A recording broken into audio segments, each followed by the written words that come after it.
class, and one who executes his father's order irreverently is third class. But a son who refuses his father's order is like his father's stool. Purport by Srila Prabhupada. Puru, Yayati's last son, immediately accepted his father's proposal, for although he was the youngest, he was very qualified. Puru thought, I should have accepted my father's proposal before he asked, but I did not. Therefore, I am not a first-class son. I am second class. But I do not wish to become the lowest type of son who is compared to his father's stool. One Indian poet has spoken of Putra and Mutra. Putra means son and Mutra means urine. Both a son and urine come from the same genitals. If a son is an obedient devotee of the Lord, he is called Putra, or a real son. Otherwise, if he is not learned and is not a devotee, a son is nothing better than urine. Thus ends the Bhaktivedanta purport. Om Ajnana Timirandasya Jnananjana Shalakaya Churunmilitam Yena Tasmai Shri Gurave Namaha. Namah Vishnupadaya Krishna Preshtaya Bhuta Srimate Vedanta Swami Nitya. Namaste Saraswate Deve Pracharine Nirvichesha Shunyavadi Paschatya. Jai Shri Krishna Chaitanya Prabhu Nityananda Shri Advaita Gadadhara Srivas Gaura Bhakta Vrinda Hare Krishna Krishna Krishna Hare Rama Rama Rama Hare Hare. This is a very instructive verse spoken by Puru. Puru is the youngest son of Yayati. He is very, very qualified. At a very young age, he has understood the real goal of life is not material enjoyment, but self-realization.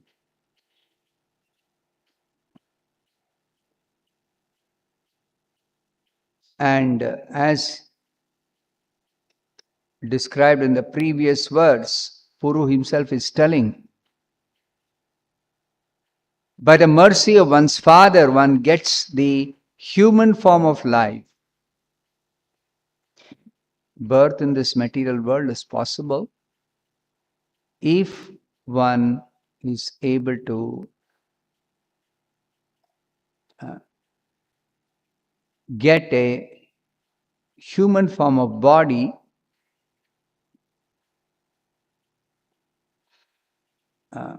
through a father in the human form.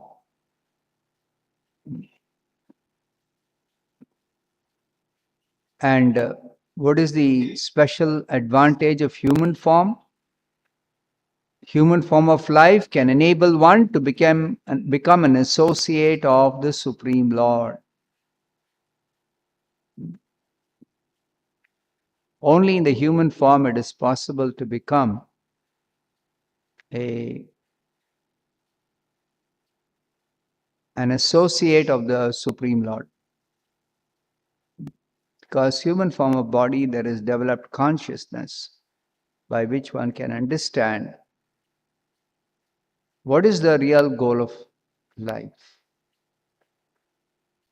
In the lower species, the intelligence is not fully developed, because of which the intelligence is mostly utilized only for meeting the bodily demands.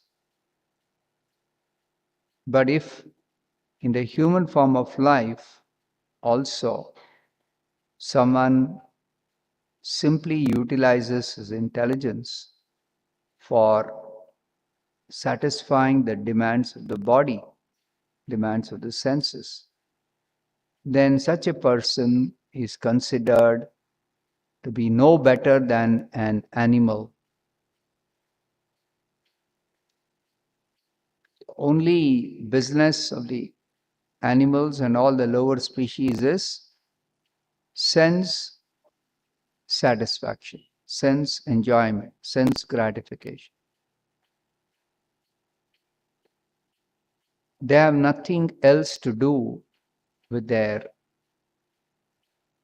intelligence. They're always busy in utilizing their intelligence for sense enjoyment. So the modern civilization, as pointed out in the scriptures, and also pointed out by the acharyas, is using their intelligence only for sense satisfaction. Most of them do not even have a clue as to what is the real aim of this human form of life. They have no understanding, they have no idea, and they do not even consider what could be the real aim of life.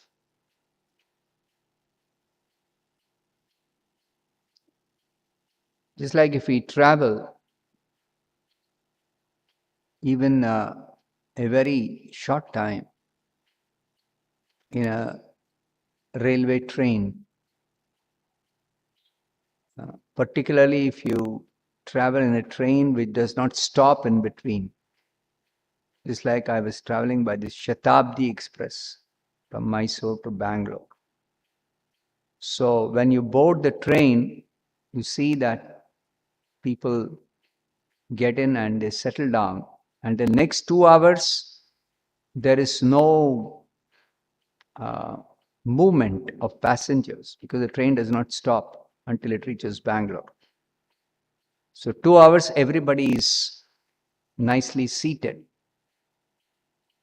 So, and we can see that the facilities that are provided are the best possible facility that can be given on a train.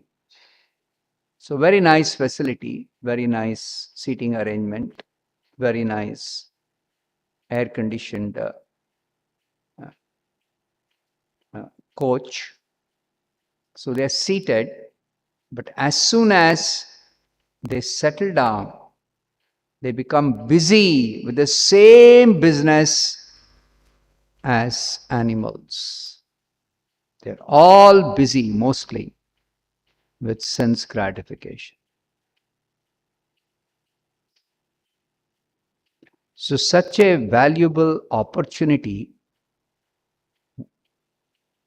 to utilize the time, the intelligence, this human form of body for something more meaningful. But their intelligence is so very much abused, misused, that they can't even think of anything else. And being bewildered by Maya, they have now got so many diversions and distractions. Particularly with the technology, there are so many diversions and distractions. And to top it all, there is the mobile phone. So there are some people, all the 2 hours, they'll be busy with their mobile phone. And what are they busy doing on the mobile phone? They're busy entertaining themselves, or they're busy gossiping.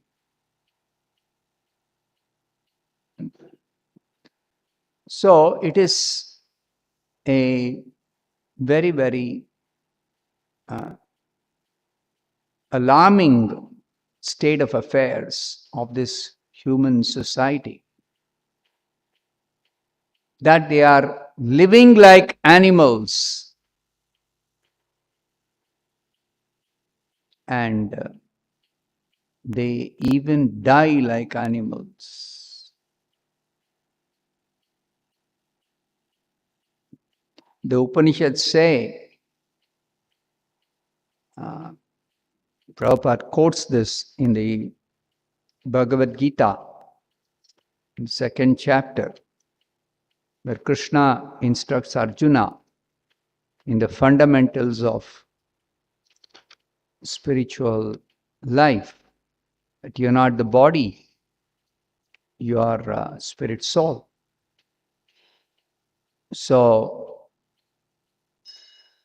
Prabhupada is explaining, quoting the Brihadaranyaka Upanishad, Yova etad aksharam gargi avitvasma lokat praiti sa kripanaha. This Upanishad is describing 2 kinds of human beings. One is called a kripana, a miserly person. Who is a miserly person? One who does not solve the problems of life as a human being, and who thus quits this world like cats and dogs without understanding the signs of self-realization. Etad aksharam does not understand the signs of self-realization. But aviditvasma lokat praiti, he dies in ignorance about who he is, what is the goal of life, what is the ultimate aim of this human form of life, what is the possible achievement, that is the greatest achievement in this human form. All that completely ignorant. Avitmasmal lokat praiti sa kripanaha. He dies in ignorance. In a later chapter, Krishna says, everyone generally is born into ignorance. Ichchadvesha samuthena dvandva mohena bharata sarva bhutani sammoham sarge yanti. At the beginning of our life in this material body, we take birth, generally we take birth in ignorance.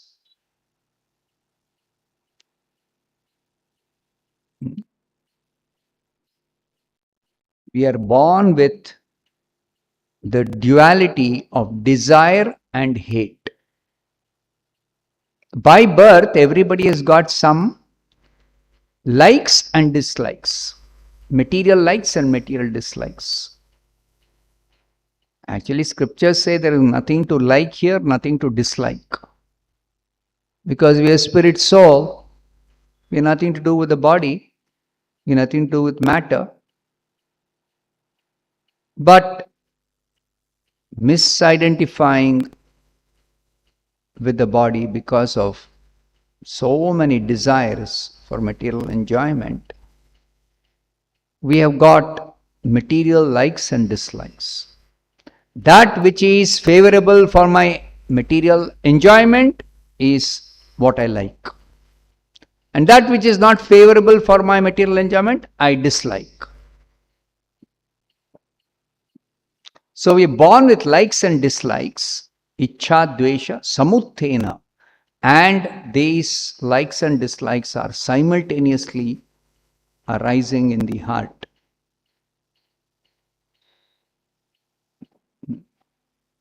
Dvandva mohena bharata. And there is also the duality.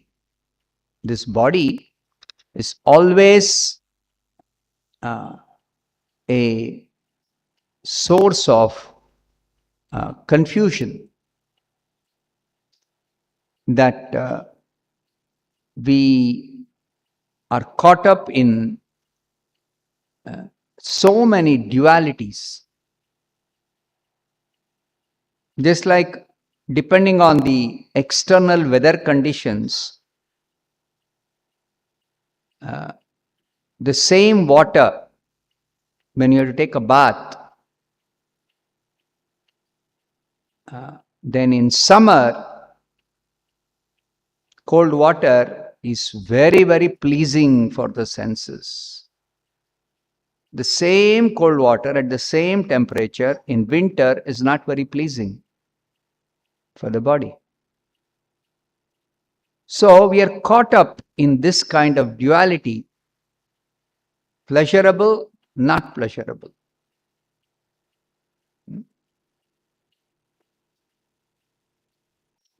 So many things like this, whether it is something we eat or something we see or something we smell or something we do, we always have these likes and dislikes, pleasure, whether we are getting some pleasure or we are not getting pleasure.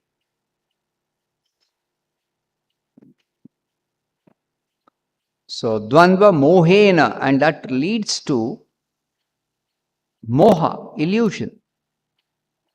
Illusion means we accept something which is not real to be real. Just like we are not this body, but we accept this body as the self. I am this body. And that which is real, we reject. Generally, we are not aware we are spirit soul, but even if we are told, educated, instructed, informed, taught, still we will not accept it. We will reject it. So this is the effect of illusion, moha. That which is good for me, I think is not good for me. And that which is not good for me, I think, oh, it's very good for me. This is the influence of illusion, moha. And sarva bhutani sammoham. Sammoha means totally under delusion, completely bewildered by such duality of likes and dislikes, desire and hate, and also being illusioned, one becomes completely bewildered, so much so that one leads an entire life simply trying to enjoy. That's all. If somebody is not busy with enjoyment, that is because they are trying to counteract some misery, some suffering. So you cannot have material existence without miseries. So Maya is very clever. That give you one misery and then make you busy trying to get rid of that misery. Supposing I become sick, then I become very busy how to get rid of the sickness. And then after the sickness is gone, then again the same business. how I can enjoy. So this alternating enjoyment and counteracting this misery is the sum and substance of our material existence if we are always remaining in ignorance about ourselves. If we remain in spiritual ignorance, this is our life. And this is exactly the life of all the lower creatures, the animals, and the birds, and the bees, and the insects, and the worms. They can't understand, they don't have developed intelligence to understand that they are caught up in this cycle of enjoyment and counteracting suffering. Only two kinds of activities, either trying to enjoy or trying to counteract some suffering. Only two kinds of activities, that's all.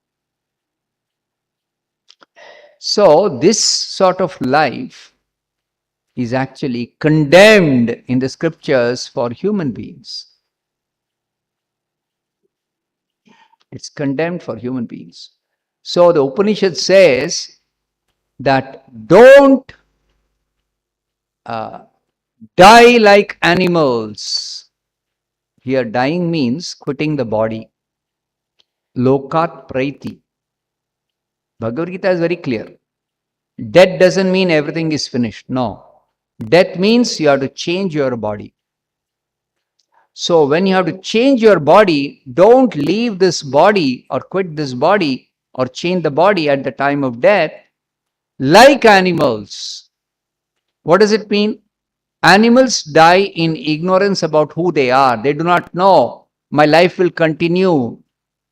I'll have to enter another body. I'll have to accept another body. That they do not know. Human beings are dying the same way.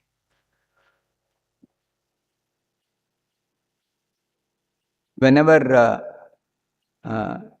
some death happens in some family where they are known to us as devotees, then we get the information, so we go to console the surviving descendants. Supposing a person dies, then his family members are very much aggrieved due to the loss. So we go to console them, pacify them. But then we see how all their relatives, including the elders, sometimes it happens, that none of them are anyway connected with Krishna consciousness or spirituality. So they all come, and along with the agreed family members, they also start crying. They also start crying.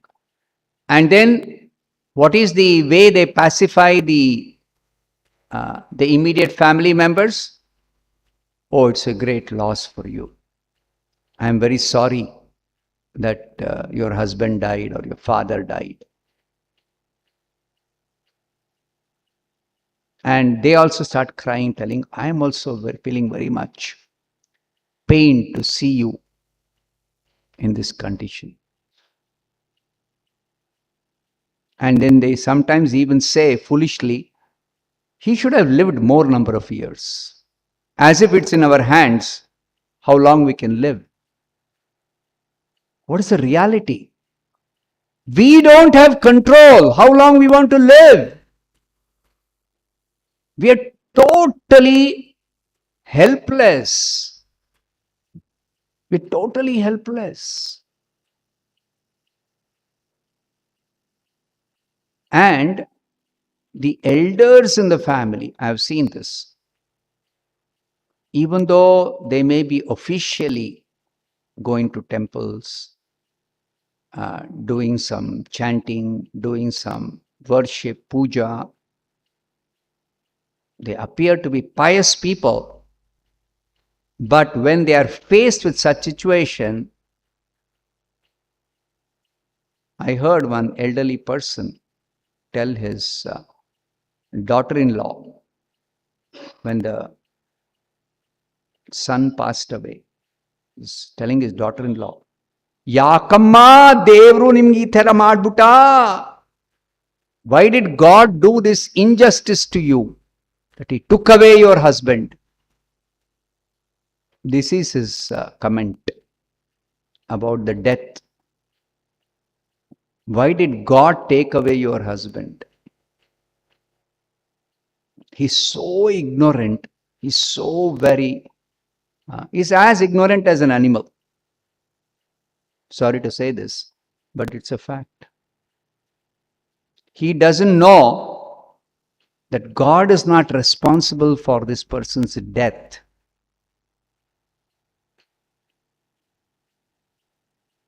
He doesn't know who is God.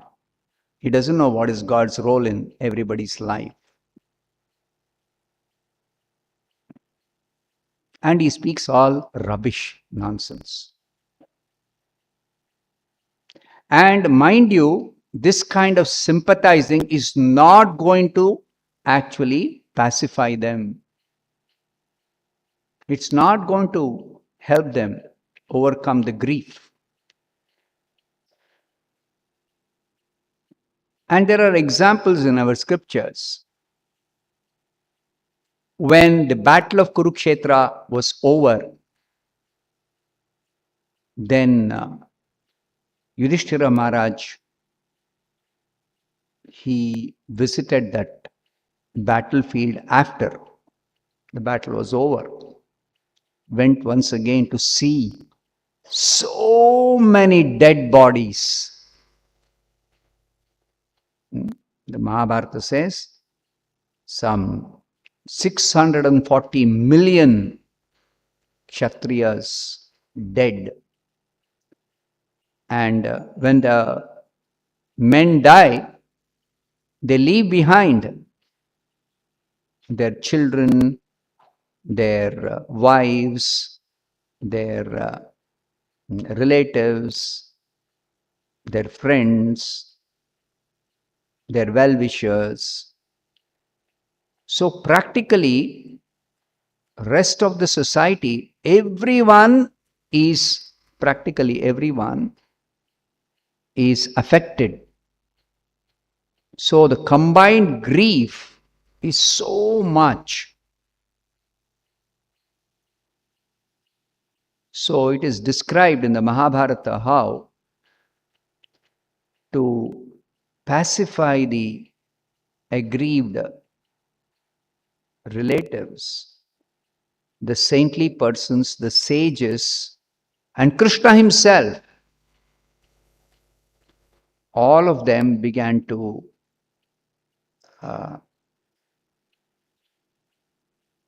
speak from the scriptures the truth about life in this material world. And that was the way they pacified all the aggrieved relatives. And the scriptures say there is no other way. I have experienced many times somebody who's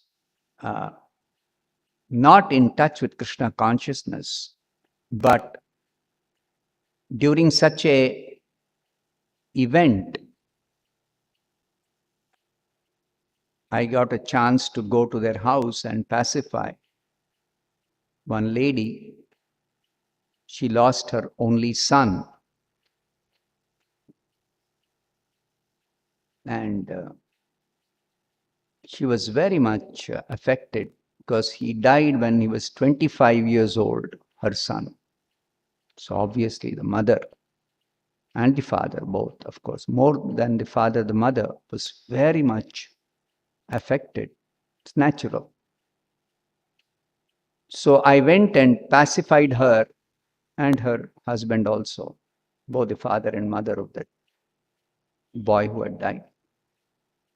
And immediately they took to Krishna consciousness. Immediately. And later on they admitted that so many people sent their condolences, they tried to pacify us, but it had no effect. Only when they heard from the Bhagavad Gita the truth about what is life, what is spirit soul, who is God, only then they felt relief from their misery, that separation. It's a fact. Only way to pacify somebody who feels the loss of a near and dear one is this spiritual knowledge, spiritual understanding. And even for the soul who is actually quitting the body, the only way one can be unaffected by the change of body at death is if before death comes, they have practiced spiritual life, they have got some enlightenment, some understanding, some knowledge. Only then they can expect that even when death comes, they are prepared to change the body. They are prepared to change the body.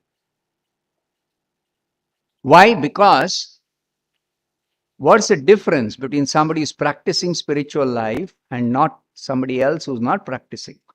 For the person who's practicing spiritual life, Krishna is there with them through all their different stages in their present life. And especially at the time of death, it is only Krishna who can actually accompany the soul, give the soul some comfort, give direction, give support. Because Krishna as Paramatma is constantly accompanying us. Especially when death comes, that is when we realize nobody else is with me. When I leave this body, nobody can come with me. Even if they want to, they cannot. Even if they want to help me, they cannot. Only Krishna can help. And if somebody has practiced spiritual life, at least they have offered some prayers to Krishna when they had difficulty. Or otherwise also they pray to Krishna for protection. So very naturally they will turn to Krishna. And Krishna is right there. Immediately they get relief. Immediately they get relief. Otherwise, for most people die in ignorance, the experience of death is a trauma. Trauma means extreme misery. And because of that trauma only, they forget entirely their previous life. They forget, completely forget. Sometimes people ask, why is it that we don't remember anything of our past life? It is because when you had to leave that body, you were in such pain, so much of fear, that you don't know where you're going, you don't know what is going to happen to you, you don't know why you are separated from everything and everyone whom you had lived with whom you had developed relationship, with whom you had spent so many years. Everyone, everything is separated. Krishna says this in the Bhagavad Gita. Mrityu sarva haraschaham. Mrityu sarva haraschaham. I come as death for those who are spiritually ignorant. Krishna comes as death simply to take away everything. Take away everything. All your material possessions, your material uh, position, your material relationships, everything is finished. Everything is finished. This is the reality about death. But that does not mean that the person is completely at a loss. It is actually a very, very nice opportunity when we quit this body to begin a new life in a new body in order to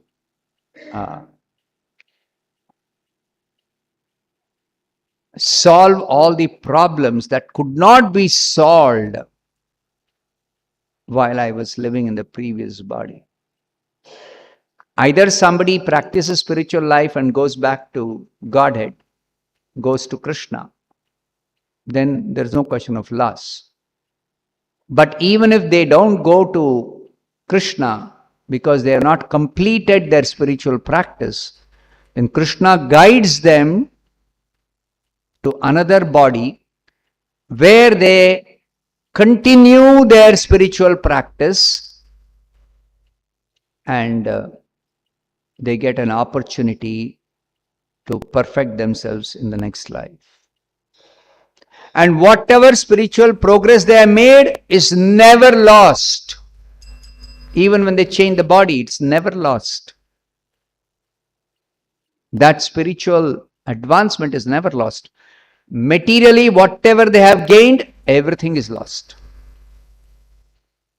Your wealth, your learning, your degrees, your influence, your relationships, your position, your power, everything is finished.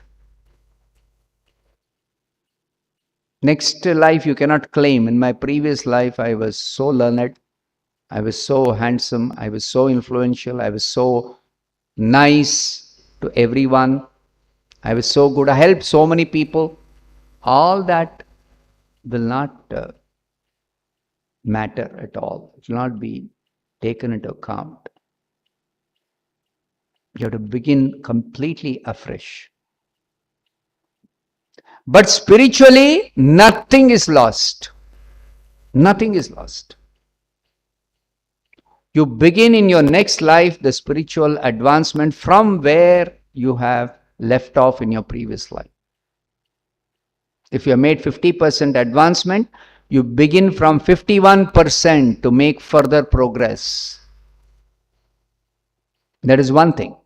Second thing is, Krishna gives you another opportunity to continue your spiritual life.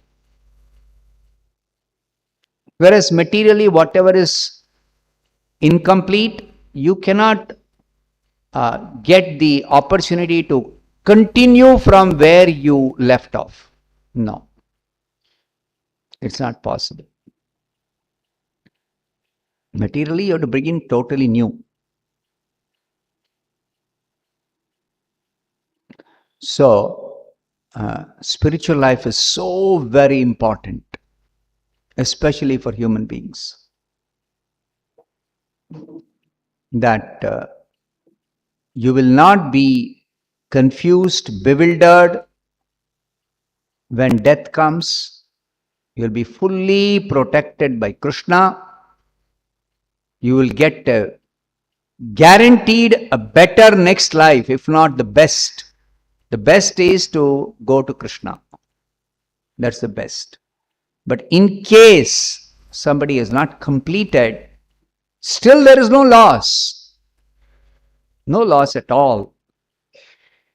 Your progress is kept intact by Krishna, and Krishna will give you better next life to continue very nicely your spiritual practice.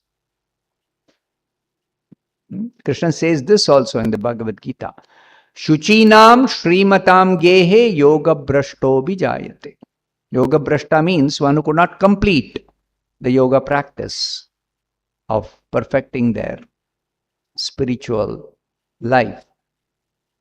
They have begun spiritual life, but they could not complete. They call yoga brashta.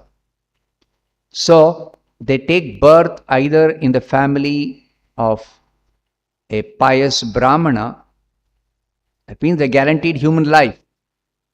And even human life also, the birth is very special. They get an opportunity to continue their spiritual practice. They get such a birth. And even without making any attempt, automatically they are attracted to spiritual life in their next birth. Like we meet sometimes some people, whoever we meet, we tell them, please chant Hare Krishna.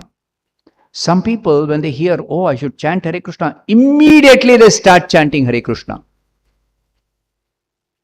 And in very rare cases, I've seen, the first time they start chanting, so obviously they will ask the question, how many times we should chant? So we say you should chant 108 times. So they chant 108 times and said, over, 10 minutes, 108 times is over. So what next? Oh, you chant more. So how many rounds should I chant? 16 rounds. The first day itself they chant 16 rounds.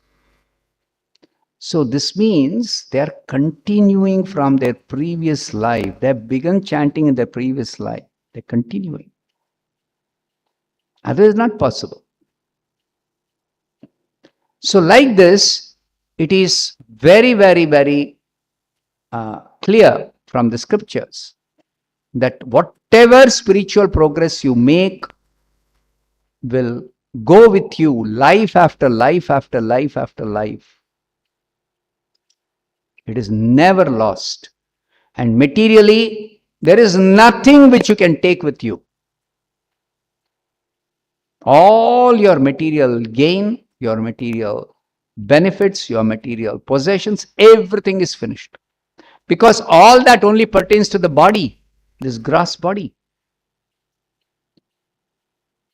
Nothing comes with you.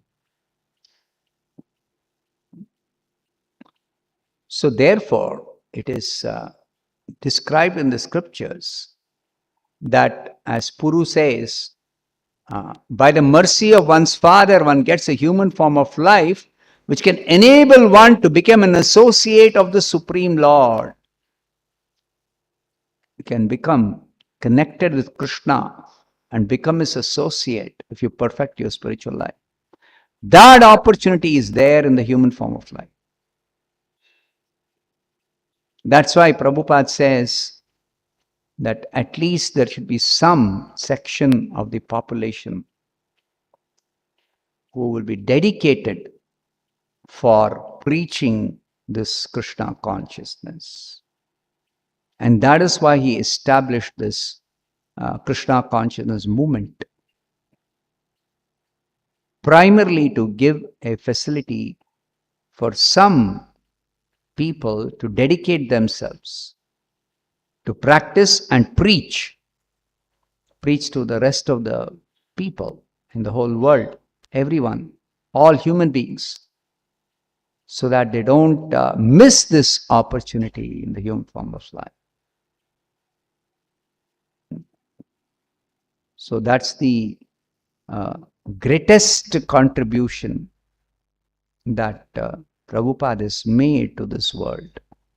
He has established this institution to preach Krishna consciousness and enlighten people and help them to make their human form of life successful.